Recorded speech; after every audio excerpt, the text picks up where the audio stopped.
Mom, we bombed Japan, but we can't make it to China. Engines failing, fuel's running out. This was a one-way trip. These desperate words were written by 23-year-old Lieutenant Robert Chen, co-pilot of B-25 bomber Whiskey Pete, in a hastily scrawled note on April 18, 1942, as his aircraft limped toward the China coast after participating in the most audacious bombing raid in military history. His pencil trembled as he wrote, not from fear alone, but from the vibration of a failing engine that was slowly losing power over the vast Pacific Ocean, carrying him and his crew toward an uncertain fate in enemy-occupied territory. Robert's note was discovered in 1987 by Chinese farmers clearing an old crash site near Taizhou, hidden inside a waterproof pouch that had remained buried beneath 45 years of monsoon rains and jungle growth. The two-page letter, written on navigation charts and stained with aviation fuel, provided historians with the most intimate first-person account of the Doolittle Raid, the mission that lifted American morale after Pearl Harbor while proving that Japan itself was vulnerable to attack. What made Robert's testimony particularly valuable was his position as navigator and co-pilot, giving him access to technical details about the mission planning and execution that revealed both the incredible courage and near-impossible odds that characterized America's first strike against the Japanese homeland. If these forgotten stories of American airmen who volunteered for suicide missions to restore national honor fascinate you, make sure to subscribe to our channel because we're bringing you the most heroic testimonies from World War II that history has almost forgotten. Lieutenant Robert Chen had volunteered for the secret mission that would become known as the Doolittle Raid, without knowing its target, its departure point, or even whether he would survive long enough to complete it. All he knew when he joined the specially formed volunteer unit in February 1942 was that Lieutenant Colonel James Doolittle was looking for experienced B-25 bomber crews willing to participate in a dangerous mission that would require extraordinary skill, perfect timing, and the kind of courage that few military operations demanded. What Robert and his fellow airmen couldn't have imagined was that they would be tasked with launching land-based bombers from an aircraft carrier in the middle of the Pacific Ocean, flying over 600 miles to bomb targets in Japan, and then continuing another 1,200 miles to reach friendly territory in China. The Doolittle Raid represented America's first opportunity to strike back at Japan after the devastating attack on Pearl Harbor had left the Pacific Fleet crippled and American morale at its lowest point since the Civil War. President Roosevelt himself had demanded that military planners find a way to bomb Japan as quickly as possible, not because such an attack would have significant strategic impact, but because the American people needed proof that their country could fight back against the empire that had brought war to their shores. The mission that emerged from this political requirement was so technically challenging and operationally risky that many military experts considered it virtually impossible, requiring modifications to aircraft that had never been carrier-launched and navigation across thousands of miles of ocean with minimal fuel reserves. Robert Chen was the son of Chinese immigrants who had built a successful engineering business in San Francisco during the 1920s, providing their only child with opportunities for education and advancement that they had never enjoyed in their homeland. The Army Air Forces had represented Robert's chance to serve the country that had given his family refuge while utilizing the technical skills and mathematical aptitude that had made him one of the most promising young pilots in his training class. His letters home during flight school revealed a serious young man who understood both the dangers and privileges of military aviation, describing in detail the complex systems and navigation techniques that would make him invaluable during the most challenging missions of the Pacific War. Robert's assignment to B-25 Mitchell bombers had come after advanced training that emphasized the kind of precision flying and navigation that would prove crucial during long-range missions over featureless ocean terrain, where a single navigational error could mean the difference between life and death for an entire crew.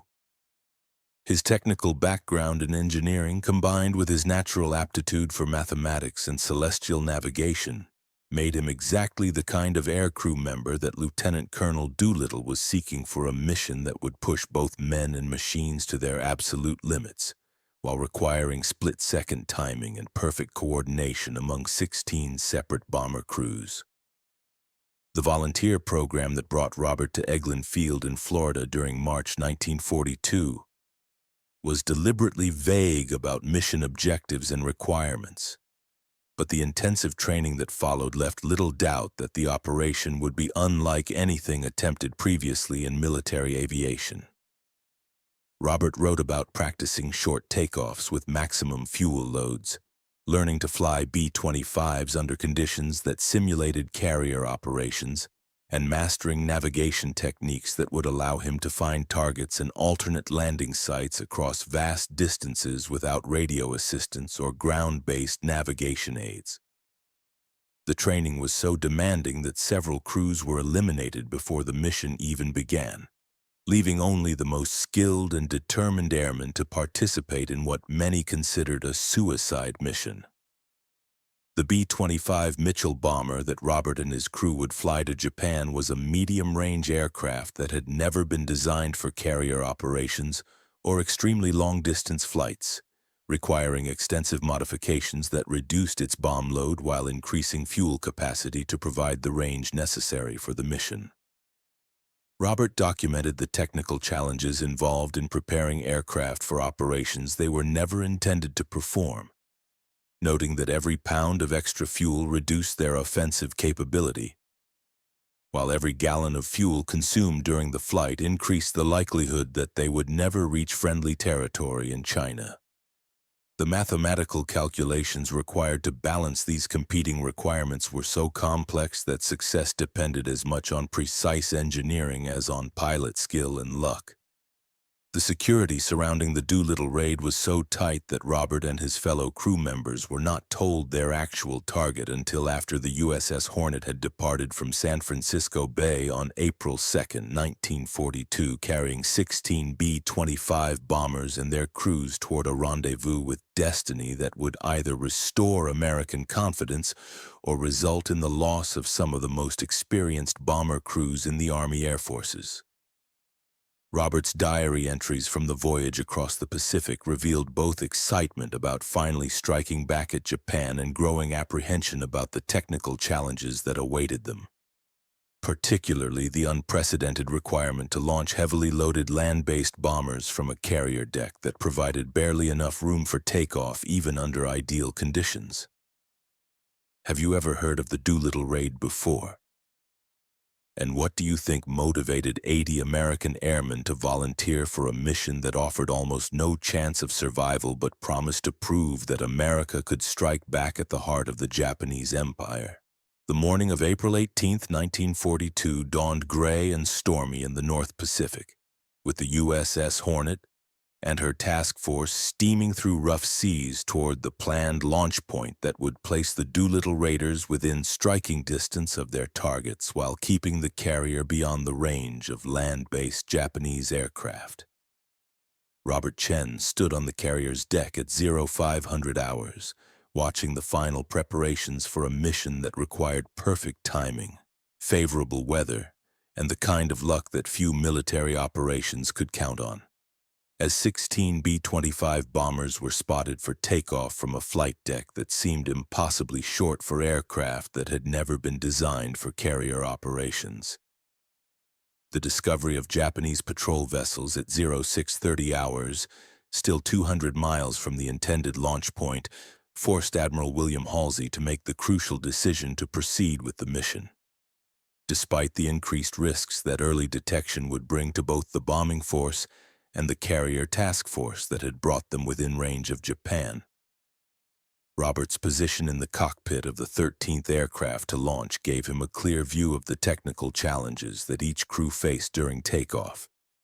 As heavily loaded B-25s struggled to gain altitude from a pitching carrier deck while maintaining formation for the long flight toward targets that most of the crew members were seeing for the first time on their navigation charts. The takeoff sequence that began at 0725 hours represented one of the most technically demanding operations ever attempted by the Army Air Forces. As pilots who had practiced carrier launches under controlled conditions now faced the reality of launching from a moving deck in rough weather with maximum fuel loads and bomb loads that left no margin for error. Robert documented the tension and concentration required for each takeoff, noting that the margin between success and disaster was measured in feet rather than the hundreds of yards that land-based operations typically provided, while the weight of fuel and bombs necessary for the mission pushed each aircraft to its performance limits. Lieutenant Colonel Doolittle's successful launch in the lead aircraft provided both inspiration and relief for the crews that followed, proving that the mission was technically feasible while demonstrating the kind of leadership and skill that had made him legendary among Army Air Forces personnel. Robert wrote about watching Doolittle's B-25 lumber down the carrier deck and barely clear the bow before beginning its climb toward Japan, noting that the sight of their commander successfully completing the most challenging part of the mission gave every subsequent crew confidence that they too could accomplish what had seemed impossible just weeks earlier. The formation flight toward Japan covered over 600 miles of open ocean with minimal navigation aids and constant awareness that engine failure or navigational error would mean death in the Pacific Ocean for any crew that couldn't maintain the precise timing and course headings that the mission required. Robert's responsibilities as navigator became crucial during this phase of the operation, as he used celestial navigation and dead reckoning to keep his aircraft on course while monitoring fuel consumption rates that would determine whether they could complete their assigned bombing run and still have enough fuel to reach potential landing sites in China. The psychological pressure of flying toward enemy territory with no possibility of rescue if anything went wrong was compounded by the knowledge that they were participating in the first American offensive operation of the Pacific War, carrying the hopes and expectations of an entire nation that desperately needed proof that Japan could be attacked and damaged despite its apparent military superiority. Robert wrote about the mixture of pride and apprehension that filled the cockpit during the long flight toward Japan, noting that every crew member understood the historical significance of their mission while also recognizing that they might not survive to see its impact on American morale and Japanese strategic planning. The coastline of Japan appeared through broken clouds at 12:15 hours on April 18, 1942, marking the first time that American military aircraft had approached the Japanese home islands since the beginning of the Pacific War, and fulfilling President Roosevelt's promise that Japan would face retaliation for the attack on Pearl Harbor. Robert Chen's view from the co-pilot seat of Whiskey Pete provided him with a unique perspective on both the technical execution of the bombing mission and the psychological impact of bringing the war to an enemy that had believed itself safe from American retaliation, as 16 B-25 bombers spread out across central Japan to attack targets that included aircraft factories, naval installations, and fuel storage facilities. The approach to their assigned target near Nagoya revealed a Japanese home defense system that was clearly unprepared for the possibility of enemy bombers attacking from aircraft carriers operating in the Western Pacific, as anti-aircraft fire was initially light and uncoordinated while Japanese fighter aircraft struggled to intercept fast-moving bombers flying at altitudes and speeds that made effective interception extremely difficult. Robert documented the surreal experience of flying over populated Japanese cities in broad daylight without facing the kind of determined opposition that similar missions over Germany would have encountered, noting that surprise had been so complete that many Japanese civilians could be seen in the streets looking up at the unfamiliar aircraft passing overhead. The bombing run itself was conducted with the kind of precision and professionalism that characterized American military aviation at its best, as each crew identified their assigned targets and delivered their bomb loads according to the tactical plan that had been developed during weeks of intensive preparation and briefing. Robert's aircraft was tasked with attacking an aircraft engine factory that was crucial to Japanese bomber production, and he wrote about the satisfaction of watching their bombs explode among the factory buildings while knowing that they were striking back at the industrial capacity that had made Japan's military expansion possible. The most emotionally significant aspect of the mission, according to Robert's contemporaneous account, was not the military damage inflicted on Japanese targets, but the psychological impact of proving that Japan itself was vulnerable to American attack despite the vast distances and technical challenges that such operations required. The sight of American bombers over Tokyo, Yokohama, Nagoya, and Kobe shattered the myth of Japanese invulnerability while demonstrating that American industrial capacity and military skill could project power across the Pacific Ocean despite the setbacks suffered at Pearl Harbor and in the Philippines. The escape phase of the mission began immediately after the bombing runs were completed, as 16 B-25 crews turned toward China with fuel gauges that showed they had barely enough gasoline to reach the mainland while facing the additional challenges of deteriorating weather, limited navigation aids, and the possibility of Japanese pursuit by aircraft that knew their approximate position and likely escape routes. Robert calculated and recalculated fuel consumption rates while monitoring engine performance indicators that would determine whether his crew would make it to friendly territory or join the thousands of American servicemen who had already died in the Pacific theater.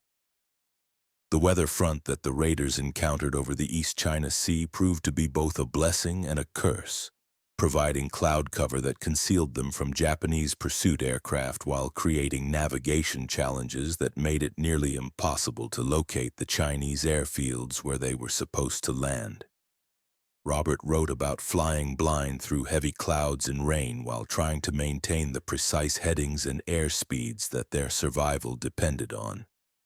knowing that every mile flown in the wrong direction reduced their chances of reaching safety while bringing them closer to the fuel exhaustion that would force them down in enemy territory or over open water. The fuel warning lights that began illuminating on Whiskey Pete's instrument panel at 21:30 hours on April 18, 1942, marked the beginning of the most desperate phase of the Doolittle Raid, as Robert Chen and his crew faced the reality that they would not reach the Chinese airfields where they were supposed to land safely after completing their bombing mission over Japan. The weather front that had concealed them from Japanese pursuit had also prevented them from making visual contact with the Chinese coastline, forcing them to navigate by dead reckoning while fuel gauges showed that they had perhaps 30 minutes of flight time remaining before engine failure would force them to attempt a crash landing in terrain that could range from mountains to rice paddies to hostile territory controlled by Japanese forces. The decision to continue flying toward China rather than attempting a water landing in the East China Sea represented a calculated risk that reflected both the crew's determination to avoid certain death in the ocean and their hope that they might find friendly Chinese forces or civilians willing to help them evade capture by Japanese troops who were actively searching for the American airmen. Robert documented the final minutes of powered flight as his pilot struggled to maintain altitude while the engines began showing signs of fuel starvation, noting that every member of the crew was preparing for a crash landing that might kill them instantly or leave them wounded and helpless in territory where American flyers could expect no mercy from their captors. The crash landing that followed occurred in complete darkness over mountainous terrain near the coastal city of Taizhou, as Whiskey Pete ran out of fuel and began its final descent toward Earth at 2200 hours, with no possibility of engine restart and minimal control over their impact point. Robert's final diary entry before the crash captured both his fear and his determination to survive whatever came next, noting that the successful completion of their bombing mission had been worth the risks they had accepted when they volunteered for what everyone understood was likely a one-way trip to Japan and back. The impact itself was both more and less severe than the crew had expected, as the B-25's rugged construction allowed it to absorb much of the crash energy, while the mountainous terrain created a sliding crash that scattered wreckage over several hundred yards, without immediately killing anyone aboard. Robert regained consciousness to find himself trapped in the twisted cockpit with injuries that included a broken arm and multiple lacerations, but with the mental clarity necessary to begin the process of escape and evasion that would determine whether he would eventually return to American forces or spend the remainder of the war as a prisoner of the Japanese military. The Chinese civilians who discovered the crash site at dawn on April 19th proved to be the salvation that Robert and his surviving crew members desperately needed, as local villagers who had no particular reason to risk their lives for foreign airmen nevertheless chose to help the Americans evade capture by Japanese search parties that were scouring the region for evidence of the previous day's bombing mission. Robert wrote about the kindness and courage of ordinary Chinese people who shared their meager food supplies, provided medical care for injured airmen, and guided them toward areas where Chinese military forces might be able to help them reach safety. Despite the enormous risks that such assistance entailed for civilians living under Japanese occupation, the journey through Japanese-occupied China that followed the crash took Robert and his crew through a landscape devastated by 5 years of warfare. As they moved from village to village with the help of Chinese guides who had organized informal networks for helping Allied personnel evade capture while continuing their own resistance against Japanese military occupation. The contrast between the kindness of Chinese civilians and the brutality of Japanese occupation forces became a recurring theme in Robert's account of his escape and evasion experience, as he witnessed firsthand the human cost of Japanese expansion while depending on the courage of people who had every reason to collaborate with their occupiers but chose resistance instead. The eventual rescue of Robert Chen and most of his crew members by Chinese nationalist forces in May 1942 marked the end of their participation in the Doolittle Raid, but the beginning of a larger story about the strategic and psychological impact of a mission that had achieved far more than its planners had dared to hope when they conceived the audacious plan to bomb Japan from aircraft carriers operating in the Western Pacific.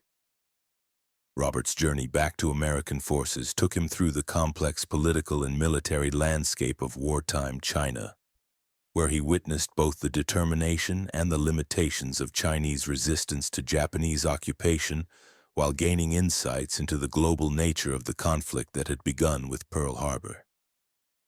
The intelligence debriefings that Robert underwent after his return to American control